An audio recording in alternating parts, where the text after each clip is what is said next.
Coming up next, was he a soap star turned rock star or a rock star who just happened to play a doctor on TV? Back in the early 80s, this was a ridiculous debate that the music press couldn't seem to figure out. The answer was really simple, though. It didn't matter. This guy was a multi-talented performer who was at home, both in the studio and behind the camera. He was fantastic. And you gotta give him credit. While living the life of a pop star on two fronts, somehow he managed to write some of the biggest hits of the day, one of which is today's featured track. See if you can guess what it is. It's a song he actually wrote in a state of frenzied paranoia. He was worried that his girl was cheating on him while he was on the road. In reality, he was the one who was being unfaithful. It's a crazy story about this song. And as an added bonus, we're giving you the story straight from the artist himself. Had the privilege of interviewing him recently. It's coming up on Professor of Rock. Hey music junkies, Professor of Rock, always here to celebrate the greatest artists and the greatest songs of all time. I'm telling you, if you want the greatest stories of the greatest songs in rock history, the songs you grew up with, that become the soundtrack of your life, straight from the legends who sang or performed or wrote them, make sure to subscribe below right now. Click the big red button, click the bell. That way you know when our stuff's coming out. We also have a Patreon. Check us out there. You can become an honorary producer and help us to create this music history. So it's time for another edition of one of my favorite shows we do on here. It's called Number One in Our Hearts. This is a show that honors songs that were so great, they absolutely should have been number one on the Billboard Hot 100, on the chart. But for whatever reason, be it lack of marketing, radio play, label support, or even just sheer stupidity, song came up short. On today's episode, we're gonna cover an absolute gem from the early 80s. And this song has a story that's pretty hard to believe, but it's true. See if you can guess the song from the artist and from the year and the story before we get to it. Comment below. By 1982, Rick Springfield was no stranger to the US charts after securing 3 Hot 100 Top 20 hits from his 5th studio album, Working Class Dog. After years of struggle, everything was finally coming together for the Australian-born rocker.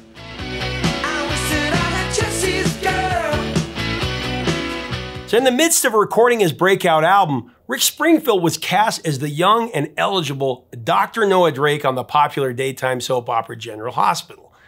Rick started appearing on the long-running drama in 1981. The show's audience was immediately smitten by Springfield's character for the very start, and he soon became one of his most popular cast members from that era. Wow. How are the facilities measuring up, Noah? Almost everything Steve said it is. Now, at the same time, Rick doubled down on his on-screen popularity thanks to everyone's favorite music video network, at least in the 80s when they played music. I'm talking about MTV. The channel helped power Rick's smash hit Jessie's Girl with a truly iconic video that reportedly had the singer smashing 24 mirrors during the shoot.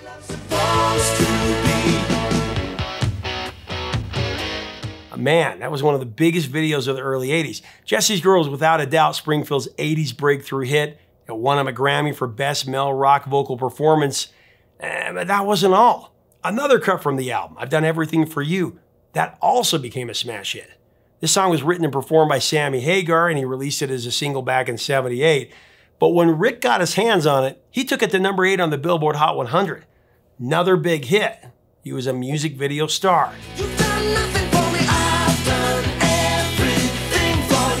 Now, the album's 3rd single, Love Is Alright Tonite, great song, that one reached number 20, cemented Working Class Dog as an indisputable commercial triumph, one that reached platinum status here in the US. All of a sudden, Rick Springfield was a double pop culture phenomenon. He was bouncing both a daytime TV career and that of a bona fide rock star. So then on March 23rd, 1982, Rick followed up Working Class Dog with his 6th studio album, Success Hasn't Spoiled Me Yet. And real quick, I've got to give a shout out to both album covers, which of course feature Springfield's best friend, Ronnie the Bull Terrier. First time around, Ronnie was dressed up in a shirt and tie, and then the second time he was sitting in the back of a limo between 2 female poodles. So funny. Like his predecessor though, this new record contained a trio of hits. It included What Kind of Fool Am I Get Excited, and today's featured song. Did you guess it? It's Don't Talk to Strangers. Great song.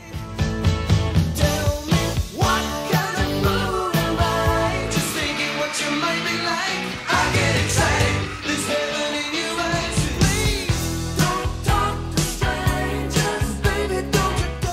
as no surprise, Rick wrote Don't Talk to Strangers while he was taping General Hospital episodes. And I mean this literally.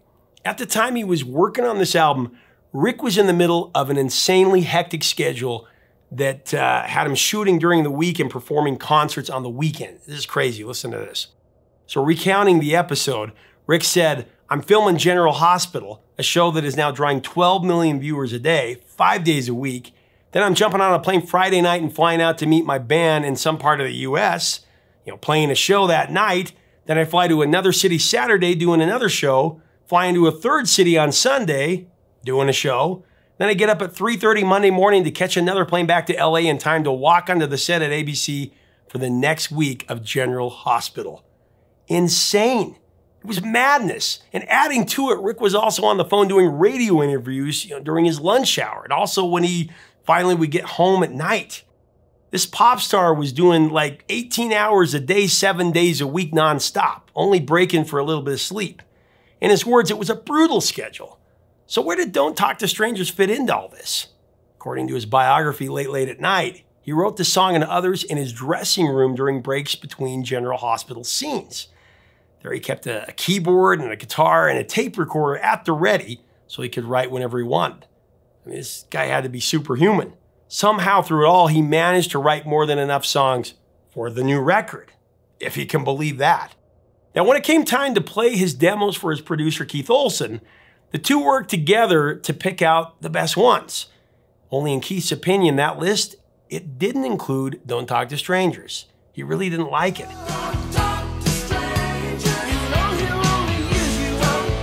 Good news here is that Rick loved it and he fought for it to be on the album. Said to Rick about it, and he's talking about it like it's happening. He said, "I've had the title Don't Talk to Strangers on a piece of paper on my piano for a while. In fact, it was the original title of Jessie's Girl before I got into that song and fleshed it out. Keith Olsen doesn't like Strangers when he hears the demo and he rejects it. So I go home and I re-demo it, convinced it should be included. To our eventual mutual pleasure, I win." Assisting Rick on the track was Charles Sanford on guitar. There was Tom Kelly and Richard Page who helped out with the background vocals. Now, Charles Sanford, if you're not familiar, he would go on to co-write a bunch of hits, including John Waite's Missing You.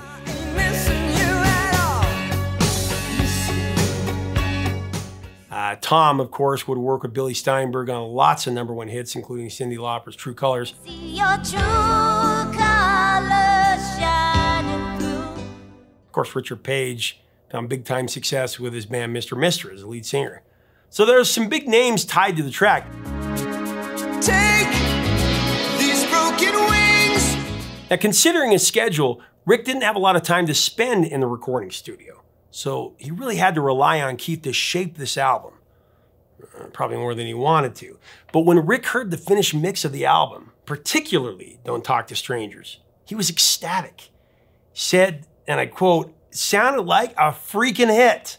Now, like Jessie's Girl before it, Don't Talk to Strangers tells a story about a girl who is with the wrong guy.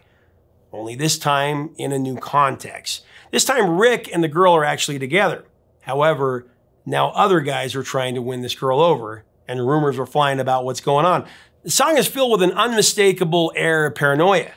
Acting more than a little obsessive, Rick hasn't confirmed his girl is cheating on him, but he doesn't like the stories he's hearing, and he cautions her, "Don't talk to strangers, he'll only use you up." The idea here, of course, is that every guy has only one thing on his mind, and they just can't be trusted.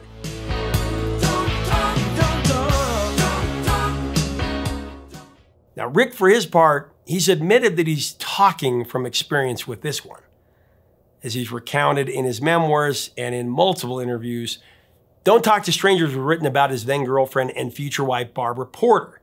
So the two met when she was just 15 and they started dating when she was a few years older. As Rick's career continued to rise, like many rock stars with temptations on the road all the time, infidelity became a way of life for him. That's where the twist for this song comes in. Amazingly, Don't Talk to Strangers is actually about his own guilt about cheating on Barbara while he was on the road. It chronicles his own sexual insecurities and projects them onto her. Said Rick Springfield about it, and I quote, "Don't Talk to Strangers was about my girlfriend who became my wife. I was screwing around on the road and I was worried that she was doing the same thing while I was away.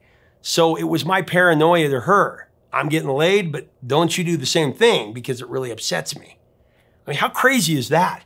He's worried about her cheating on him. He's cheating himself, cheating on her.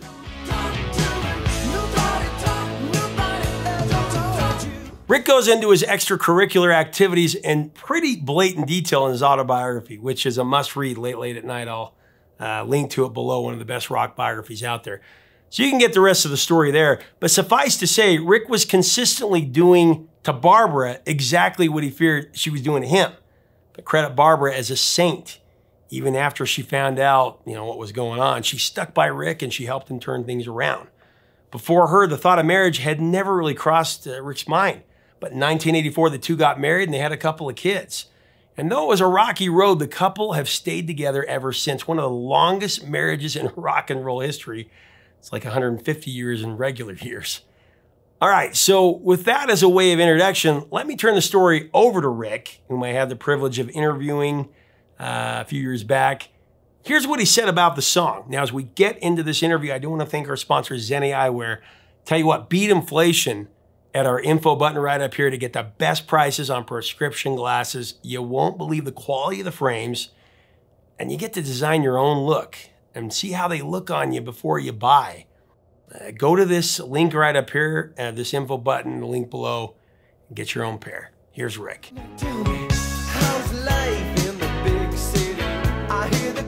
Your second record, Success Hasn't Spoiled Me Yet, another big album for you. Tell me about doing that, because that went platinum. Again, Keith Olsen produced. That album was, I was on the road so much with, and still on General Hospital, that it was the album that I've had the least involvement in, because I just didn't have the time. And right. And Keith offered to produce the whole thing, so I let him produce it. And I was there for all the recording and everything, but I wasn't there for the mixing, which is really weird for me. And he'd send mixes, but I remember hearing the first mix on Don't Talk to Strangers and all that. Oh, that's yeah. great.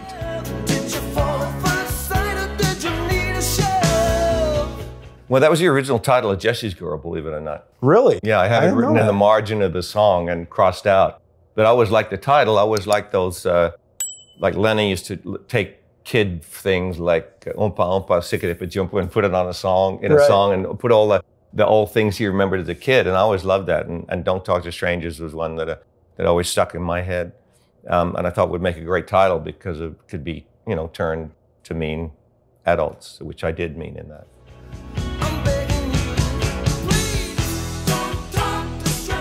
And I did my original demo of that, I played for Keith, and he didn't pick it for the album. Really? So I knew it was a good song, so I went back and recut it. I originally sang the chorus in falsetto, so I went back and recut it a little lower and sang it full voice, and he really liked it, and it ended up being the first single.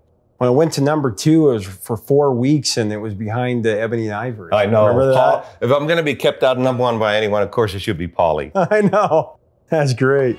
Ebony and Ivory.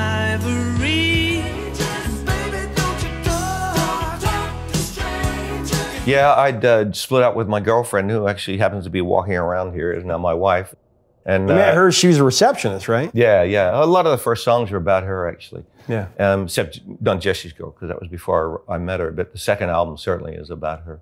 Yeah. And that was, we split up one time, and that was, actually we split up 57 times, but that was one of the first times. So even after the massive success of Working Class Dog and Jessie's Girl, there were a lot of naysayers out there calling Rick Springfield a total fluke. They claimed that his music was only popular because he was on General Hospital. Now, obviously that wasn't the case, but some members of the press got the idea that he was just a soap actor propped up by a clever producer. However, Don't Talk to Strangers helped debunk that false narrative. Don't Talk to Strangers entered the Billboard Hot 100 at #57. It was the lead single from Success Hasn't Spoiled Me Yet. It spent an entire month at #2. It also reached #2 on the Cashbox chart and went to #11 on the Top Rock Tracks chart. Internationally, Don't Talk to Strangers went to #19 in South Africa, went to #10 in Australia, and it went to #3 in Canada. The song also earned Rick another Grammy nomination, but this time it was for Best Male Pop Vocal Performance. The music video for Don't Talk to Strangers also gave the song quite a boost. Directed by Paul Justman, the The video has some really memorable, if not questionable bits as Rick Springfield tries to keep tabs on his girl, burns her phone, he hides under the table in a restaurant, crashes through a motel window to break up a late night love affair. There's all that stuff there.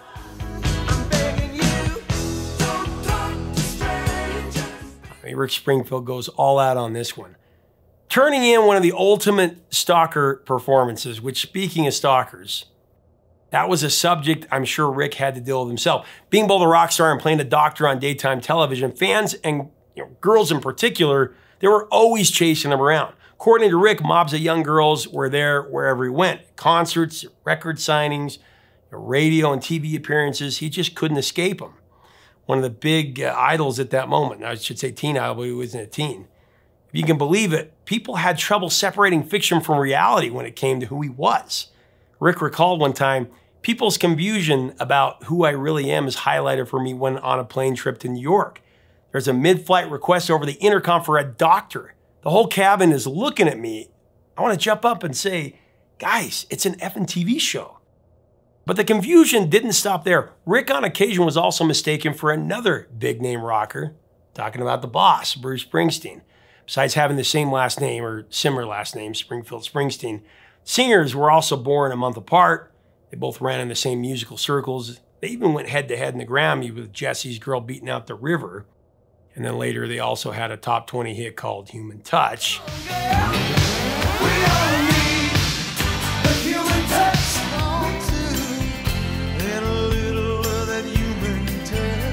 So addressing the issue clear back in 1978, Rick wrote a song titled Bruce, and he released it as a single in '84 when Born in the USA was big.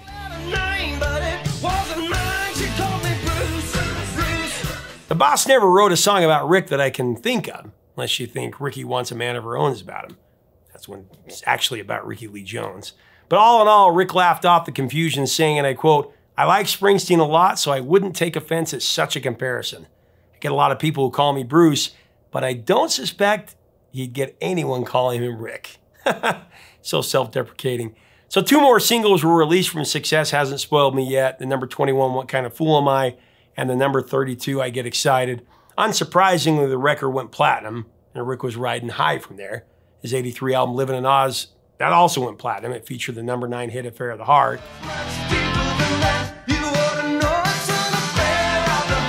The following year, his single Love Somebody from the soundtrack album to the movie Hard to Hold, that hit number 5 on the Billboard singles chart. That gave him 5 top 10 hits in the '80s. Just a monster, monster hit.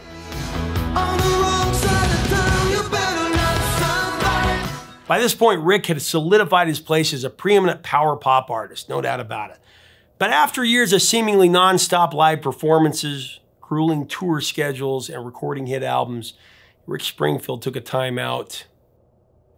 He did that to spend time with his family when his first son was born in '85. A couple more albums followed in the '80s, but then Rick took a prolonged break. We wouldn't see another studio record until 1999's Karma. From there, Rick has continued working like a madman. He's released 11 more albums in the new millennium, the most recent of which, Automatic, dropped in 2023. I mean, talk about a working class dog. And his stuff is great. His new stuff is great. His last 5 albums, especially. Well, let's get back to Don't Talk to Strangers for just a minute. For 4 weeks, this no-brainer number 1 sat behind the same chart topper. It was unable to leapfrog it. That track was the Paul McCartney-Stevie Wonder duet, Ebony and Ivory. Live together in perfect harmony. Now, Ebony and Ivory spent 7 weeks at number 1. That's a long stretch. I think if Don't Talk to Strangers had been released a little bit earlier, even a little bit later, it would have grabbed that top spot for sure. It would have been number 1. So in the spirit of rewriting chart history like we do, I think McCartney and Wonder could give up 1 week at number 1 for Rick Springfield. I think Don't Talk to Strangers deserves it. Just a great gem from the '80s, and it started to get some play again. You gotta check it out. Hey, thanks so much for watching. Leave us a comment about Rick Springfield and Don't Talk to Strangers. What are your memories of this song? It's such a great hidden gem. What do you think of his work as an actor on General Hospital, Jessie's Girl? He's just an icon of the '80s for sure. Let's have a great discussion below. If you like our content, we invite you to subscribe. We would love to have you as part of our community. Until next time, I'm telling you, 3 chords and the truth, my friends. Talk to you soon.